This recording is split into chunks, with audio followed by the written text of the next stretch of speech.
l'islam yàlla dafa dogal juste avant muy ñëw te loolu historien yëpp maase nañ ci dëkk bu tedd ba leen mu wàcc mu di arab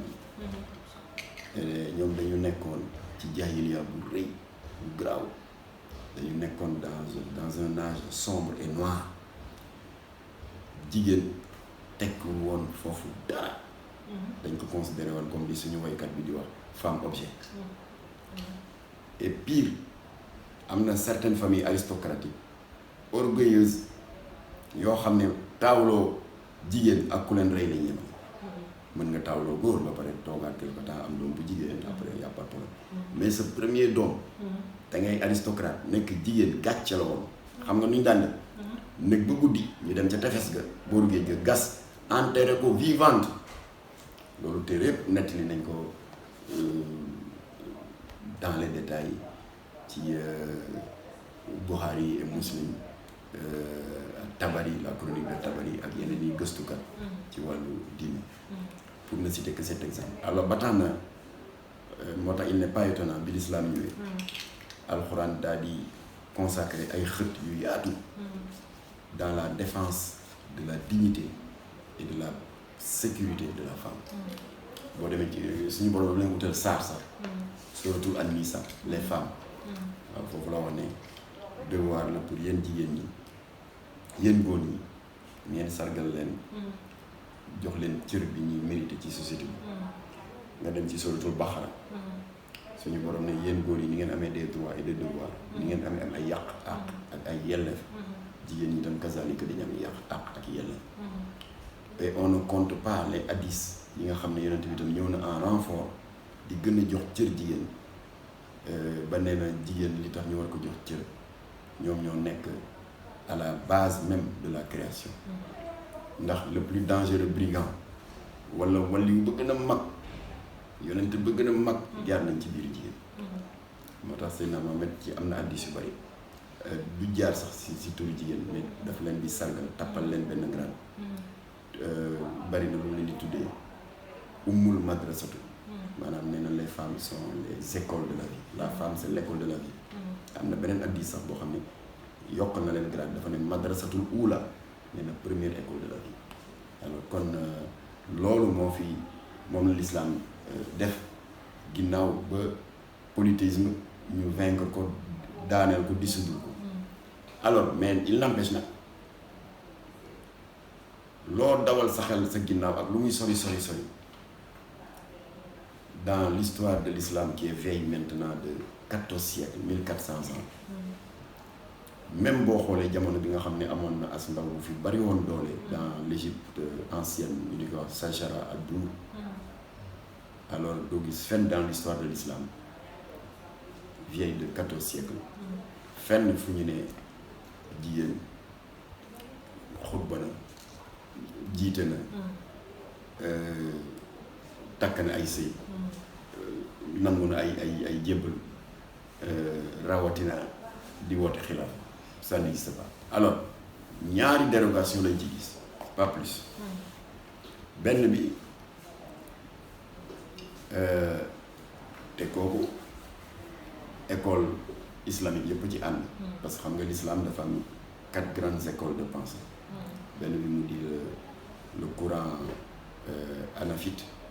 il y a le courant hanbalite le courant chafite et le courant malikite ñun Sénégal nag am nañu sens malgré la diversité des cités confrériques ñu Touba Tivaouane Ndiassane Thiénaba Niassène Medina Baye Layène ñun ñëpp ñu ngi tënku ci ngiru imam Malik alors bref courant yëpp ñoo bokk maase wax ni bu alxuraan ginnaaw bi alxuraan ak hadiis yi joxe cër jigéen te ma jukki leen ci tuuti ñoom nee nañu xaraam na ci shariatul muhammadiya jigéen ñu di ko bàyyi muy am gradu imam wala boog muy am benn titre de xalifa léegi courant islamique ñu ci d'accord alors ñoom nee nañu nag loolu tekkiwul ne dañu bëgg a reprendre de la main gauche ce que l'islam a donné à la femme de la main droite. Loolu li ñu ci jublu c'est pour protéger la femme, pour la sécuriser, pour protéger l'homme et pour le sécuriser, et d'une manière globale pour protéger l'acte du culte du musulman. Masalan Seydina mooy tënk na ko ci benn baat bu gàtt, nee na li tax la femme doit être exclue de l'imama et du khalifa dafa ko tënk rek de manière ramassée, nee na parce que jigéen léppam awra la waaye waxu ko dans un sens péjoratif wala pour damma dara ji jigéen. Alors en réalité ñaari posture yooyu l'imama ou le khalifa dafa nekk des postures leader nga xam ne mbooloo dañ leen di topp. Pour prendre le cas de l'imama, imam bu su jotee ñëpp toppandoo ko topp ci ginnaawam def comme moom, bu rukkoowee ñëpp topp ci ginnaawam def comme moom, buy jàng alxuraan ñu di ko tegu di ko déglu. Alors par contre bu fekkoon une femme moo yore boobu posture, Seydina Mohamed a averti depuis longtemps en disant jigéen léppam awra la. Qu'est-ce qui va se passer? Jigéen yàlla daf ko jox des attributs sous diverses formes qui font que c'est des éléments de séduction et d'attirance du sexe opposé. Yàlla ko def exprès parce que xam na ñun góor ñi nous sommes paresseux et Dieu tient à ce que la race se perpétue. Alors pour cela bu doon l'accouplement et la perpétuation de la race corvée la, góor day dem uti leneen lu mu defee. Suñu borom nag daal di def chez la femme 1000 facettes de séduction différentes dans la gestuelle, la démarche, même le timbre vocal, qui font que ay éléments de séduction la ci góor. Après nag léeg-léeg gis ñaar ñu dem ba finalement bëggante ba fonder un foyer di jur doom di perpétuer xeetu Seydina Mohamed. Alors suñu borom ne kon nag comme que jigéen moom moo am cette puissance là nañu ko protéger et par ricochet protéger ku góor gi. Par conséquent il faut exclure la femme de toute posture de leader dans la religion. Nañ ko exclure de l'imama et du khalifa. Dem na sax dans d'autres sourates telles que souratul Ahzab et non souratul Hijab comme ni ko soxna benn mbokk di waxee, wax na ne sax jigéen ñi na ngeen faratal muuraay parce que dafa am ñaari njariñ. Ça va vous permettre yéen femmes de la umma islamique de vous reconnaître entre vous, waaye dana tax itam mu mën leen a protéger des regards impurs des hommes. Alors donc yooyu yëpp suñu borom li mu si jublu mooy sellal la pratique religieuse. Ndax su ko deful woon ñu ne jigéen may nañ la nga jiite mu toog war a xutba avec une voix mélodieuse war a di rukkoo di sujjóot, tonton saay-saay yu mel ni man fa ñu toog di julli teewlu ay yàlla ak yooyu xalaatuñ ko sax, booba seen xel mu ngay naaw ca yeneen yi mbir, du ñu am julli seen julli yàqu te boo demee dinañu perturber ñi ci des. Alors kon suñu borom ci maamuteem lu mu def rek am na lu tax. Alors kon nag je disais que benn dérogation de l'islam def dans ce cas de figure mooy bu fekkee ku jigéen ki dafa war a jiite ci benn kër goo xam ni julli jot na te ca mbooloo ma amul kenn ku am maturité wala xam-xam bu ko may mu jiite mbooloo, waaye nag à une condition. L'islam nee dans ces conditions may nañ ko jigéen ki mu mën a jiite mais à une condition mooy que ña mu war a jiite nekk ay maharim, c'est-à-dire mu nekk ñoo xam ne lien de parenté bi dox seen diggante tax na ba sëy seen biir haram. Sa frère ou sa cousin bala ñu mel noonu nga xam ne sëy haram na seen biir, l'islam may na la dans des situations exceptionnelles jigéen ji mën a jiite. Beneen bi nga xam ne gis nañ ko dans l'histoire et qui avait constitué une jurisprudence mu di Sayyidatuna Aïcha, l'honorable épouse du prophète. Am na benn weeru koor boo xam ne léeg-léeg gis ay jigéen ñu bari ñëw di ko ziar si. Alors mu am moment waxtu naafila jot góor nekku fa, Sayyidina Aïcha da di jiite waaye nañ ko leeral de wax ñu ne jiite nii rek. Là il y a deux conditions. dafa fekk ni ña mu doon jiite c'est une assemblée exclusivement de femmes. Deuxième condition ba ñu defaree sàpp yi ba noppi te mu war leen jiite demul ca kanam jiite leen de comme ni imam bu góor di def déedéet dafa ñëw ci premier sàpp bi bokk ak ñoom sàpp bi àndandoog ñoom di julli kooku moom c'était une benn exception bu amoon dans l'histoire de Sayyidatuna Aïcha mais nag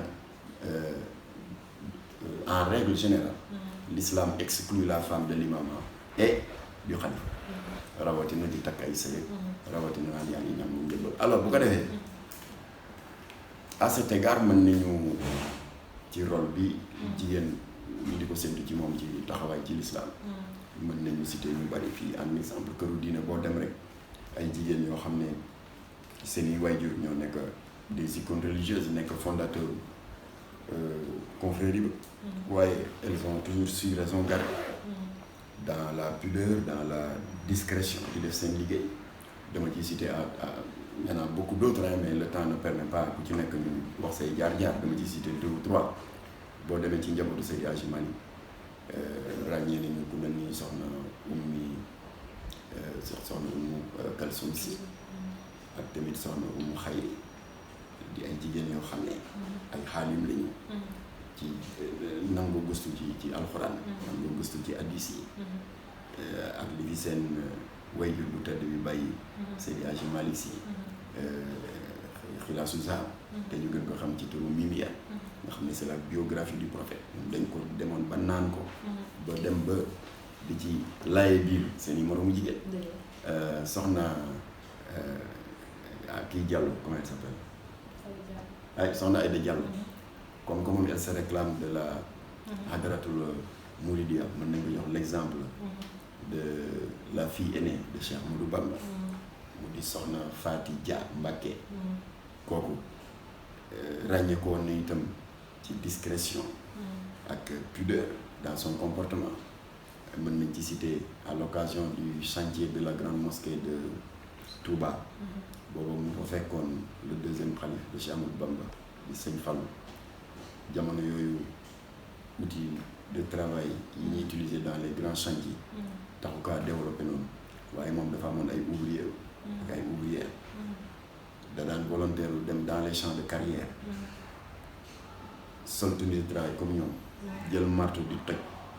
ay béton parce que concasseuses yi am tey amul woon dañ ko daan def manuellement bu ñu paree roñ xeer yëpp ci camion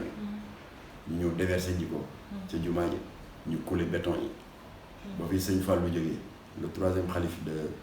Cheikh Ahmadou Bamba ñëw muy sëñ Abdou Lahad Mbacké boobu jumaa ji avancé na ba clôture rek a des waaye taxul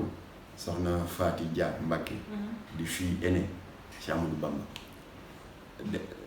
def yëfu jàmbaar pire non seulement ajjuma bu jot mu togg des centaines de booli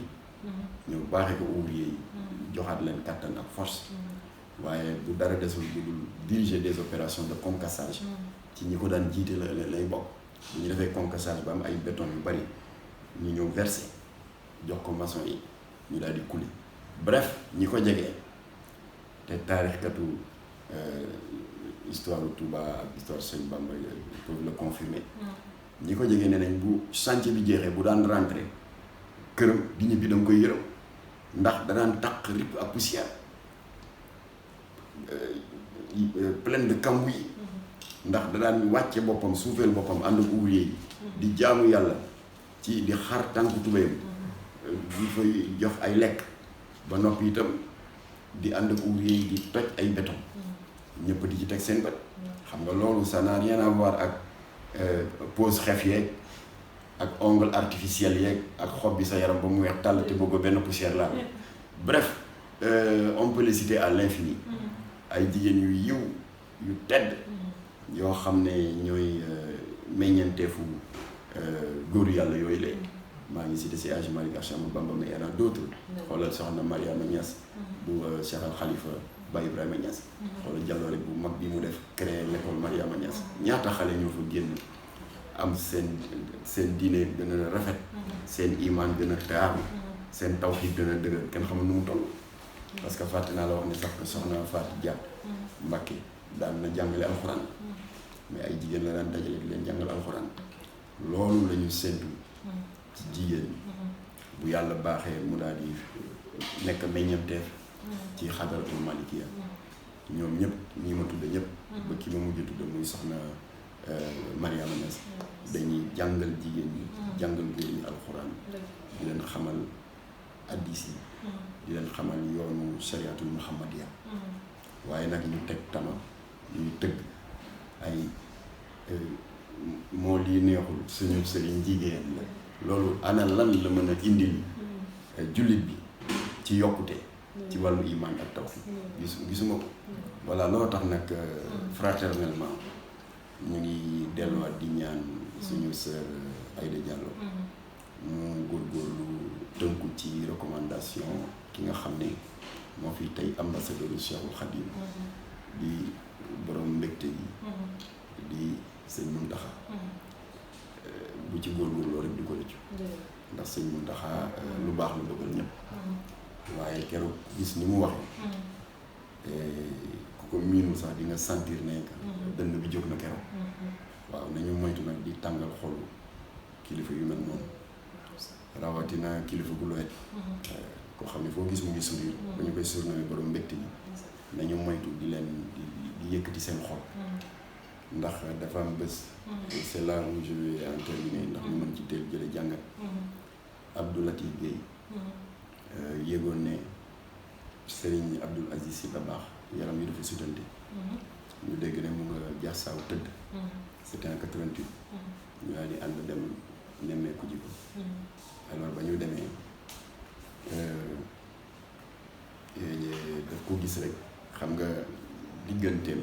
ak sëriñ bi dafa xawoon mel ni rek diggante maam ak sët xam nga maam ak sët comme ay morom dañuy yabante alors Latina dafa xawoon yabante ak sëñ Abdou Aziz sëñ Abdou daf ko gis rek ne ñokket jóg toog xëcc njëgënaay Latina mu ne man bu ma la gisee rek wér na maam fu mu gisee sëtam wér na ñu commencé waxtaan kàqtaay sëriñ mel ni doon moo fay alors bref ba jataay ba jeexee ba ñu ñibbi pour répondre à cette question de tout à l'heure Latina ko waa maam man dama dégg tout le temps ñoo boo ñuy ñaax ñun tout tànk yi nga naan ñu moytu leen di yëkkati xolu mag ñi moytu leen martaba mag ñi waa martaba la bëgg nga leeral ma ko mooy lan comme qu'en 88 Abdou Diouf moo nekkoon au pouvoir sëñ Abdou Aziz Dabakh ne ko masalan Abdou Diouf en tant que président de la République bu amee bés mu jóg ànd ak gàngooram cortège véhicule yi am course bu mu defi moo xam dafa demoon inaugurer quelque chose alors ba pare nag war a di ñibbi palais ñu romb benn avenue rek y a les foules de curieux la sirènes yeeg motards yi alors xale yi taxaw di seetaan ñu jékki ci foule bi rek benn samba buy fàqe fële am na lu mu yor xamuñu xeer la xamuñu gànnaay la riir wuti cortège léegi ba cortège ba ne vif rek benn voiture sécurité ñëw ba tolloog moom freiné alors garde corps yi génn song ko malmené ko maîtriser ko yeew ko dugal ko ci oto bi def demi tour dem ak moom kenn xamul fu ñu ko yóbbu pendant ce temps Abdou Diouf ba nekk tête de cortège yëgu ci dara sëñ Abdou ne ko loolu mooy martaba mu ne li tax martaba danger la dañuy agir à l'insu même du principal intéressé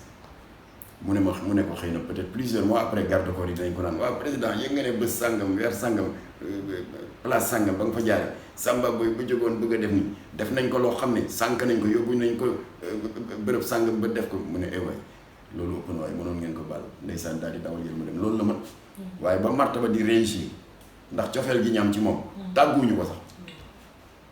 alors sëñ Abdou ne ko nag na ngeen moytu martaba mag ñi parce que mag ñi dañuy fees dell ki yërmande waaye am na ci ñu am martaba yu soxor xam nga lu tax ndax li ñuy jaamu ci yàlla dem na ba yëkkati leen ci ay maxaama yoo xam ne waxuma la ay doomu aadama sax waaye même jinne yi dañuy xeeñtu leer gi jóge ci ñoom par exemple ku dee ku mel ni Cheikh Ahmadou Bamba ku mel ni Seydi Hadji Malick Sy ak d'autres leer boobu tax na ba ay jinne yéefar dem nañ ba ñëw jébbalu ji ci ñoom ba tuub nekk ay jinne jullit ci ñoom ñu daal leen xamal diine ji dugal leen ci diine ji alors jinne yooyu nag am na ci ñoo xam ne amuñu lu ñu mën a exprimer seen reconnaissance ci lëndëm nga ñu leen jëlee indi leen ci leer gi lu dul nekk garde corps ki leen ki nga xam ne ci ñoom la yàlla jaarale xéwal boobu mu di dugal leen ci diine l'islam. Cheikh Ahmadou Bamba am na jinne yu bari taalibe ñun duñ leen gis waaye ñu ngi nekk ci service am même bu mu fi nekkatu xam nga jëmmam nekkatu fi jinne yooyu ñu ngi fi di veiller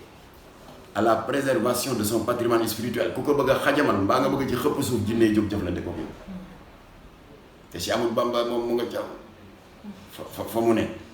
xëy na bu ko sañoon sax de naan ay waay jéggal leen waay waaye martaba buy frappé parfois c'est à l'insu de kàngam bi nga xam ne moo tax ñuy frappé alors loolu tax nag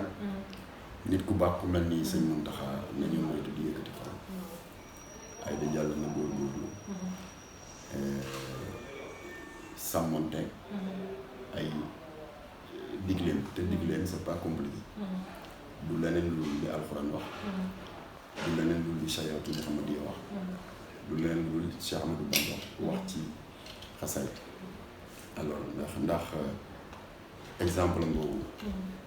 bu sëñ Mountakha deful woon lii mu def maanaam mettre ci un frein moo tax à l'époque ñun Jamra dañu def déclaration ne ko lii nga def rendre nga hommage à toute la rendre nga service à toute la umma islamique parce que s'il n'avait pas mis un frein dañuy jékki-jékki rek lu mel ni daal di ñëw law ci Tivaouane Ndiassane Thiénaba jigéen ñi jóg ne dañuy takki see jóg ne dañuy jiite juma jóg di woote xilaaf kon nag noonu mu def ba régler ko diplomatiquement umma bi yëpp la ko defal voilà kon nag yal na yàlla daxal ummatul islamiyya bu Sénégal seytaane yal na yàlla ñoddi ay fan suñuy kilifa diine yal na leen yàlla defal wér yal na leen yàlla gën a saxal ci kanam njaboot ji ba mu yàgg lool yal na yàlla def jàmm ci réew mi yal na yàlla làqal ñu Sénégal fu yàq yeggul asalaamaaleykum wa rahmatullah